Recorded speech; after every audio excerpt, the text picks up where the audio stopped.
안녕하십니까. 목진혁 의원입니다. 존경하는 파주 시민 여러분과 취재에 노고 많으신 언론인 관계자 여러분께 감사의 말씀을 드립니다.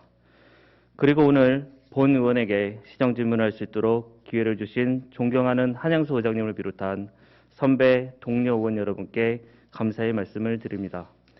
아울러 각종 현안과 코로나19 대응으로 인해 여전히 고군분투하시는 최종환 시장님을 비롯한 공직자 여러분 모두에게 진심 어린 존경의 마음을 전합니다.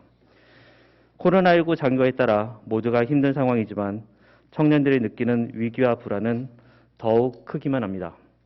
경기 악화에 따라 기업들은 신입 채용을 줄이고 채용 방식도 경력직 수시 채용 위주로 변화하면서 청년들이 체감하는 구직의 어려움은 가중되고 있습니다. 더욱 큰 문제는 청년들의 고용 불안정이 교육, 주거, 정신건강 등 청년 생활 전반의 어려움으로 전이 확대되고 있다는 점입니다. 사회 생존을 위한 교육비와 주거비는 무거운 빚이 되고 미래를 알 수 없는 막막함은 깊은 불안과 우울함으로 이어지고 있습니다. 얼마 전 서울 강북 지역에서 숨진 채 발견된 30대 청년의 자취방엔 개인위생 신청과 구직 메모가 빼곡했고 지난 8월 강남구 오피스텔에서 홀로 죽음을 맞이한 청년의 방에는 자기소개서와 이력서 150장이 발견되었다고 합니다. 더 이상 청년들이 코로나가 가져온 위기와 불평등 앞에 상처 입고 쓰러지는 것을 지켜볼 수만은 없습니다. 최근 정부는 이러한 위기의식 속에 다양한 청년 정책을 쏟아내고 있습니다. 지난 8월에는 국무총리 주재 청년정책조정위원회에서 일자리, 주거, 교육, 복지문화, 참여 권리 등 분야별 청년 정책을 총망라한 청년 특별대책을 발표하기도 했습니다. 하지만 이러한 변화의 조짐에도 불구하고 우리 파주시 청년들이 겪고 있는 위기와 불안의 극복은 아직도 멀기만 합니다. 파주시는 청년 기본조례 제정과 청년위원회, 청년일자리위원회 등의 정책 추진 기반을 마련하고 청년을 위한 정책 마련에 노력하고 있지만 청년들이 느끼는 상처를 제대로 어루만지기에는 부족함이 많은 것이 사실입니다. 본 의원은 48만 시민의 뜻을 대표하는 파주시의원으로서 또 10만여 청년의 목소리를 대변해야 할 파주시 청년위원회 공동위원장으로서 분명하게 밝힙니다. 파주의 미래는 청년들에게 있습니다.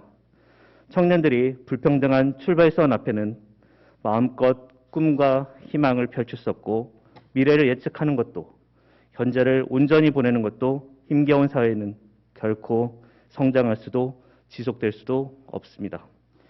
지금은 코로나19 팬데믹과 저성장과 양극화, 산업구조의 급변 등 청년들이 겪는 다층적인 어려움에 대응하여 이전과는 다른 차원의 대책이 필요한 시기라고 보는데 파주시에서 구상하고 있는 청년 정책의 방향성과 전략이 무엇인지 궁금합니다.